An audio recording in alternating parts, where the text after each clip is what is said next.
আসসালামু আলাইকুম রহমতুল্লাহি ওয়া বারাকাতুহু। দেশের বাইরে যে জায়গা থেকে দেখছেন সকলের প্রতি শ্রদ্ধা রেখে স্মরণ করছি। আজকে মূলত জনগণের স্বার্থে খুব গুরুত্বপূর্ণ আলোচনা নিয়ে আসলাম। মামলায় যারা জর্জরিত আছেন, মামলা ভোগান্তি লোকগুলা অবশ্যই এই কথাগুলো স্মরণ করার দরকার। বাংলাদেশের প্রশাসনিক বিভাগ, বিচার বিভাগ, যেই জনগণ শ্রদ্ধা করার দরকার ছিল, এই জনগণ শ্রদ্ধার বদলে তাদের মনে ঘৃণা ধারণ করে ফেলছে। কারণ আইনের প্রতি ঘাটতি আছে, বিচার বিভাগ ঘাটতি আছে।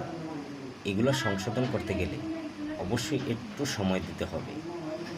বিশেষ করে এই যে কোর্টের বারিন্দায় সাধারণ জনগণ মাসের পরে মাস, দিনের পরে দিন, বছরের পরে বছর খালি কোর্টের বারিন্দায় দৌড়াইতে থাকে, কিন্তু মামলা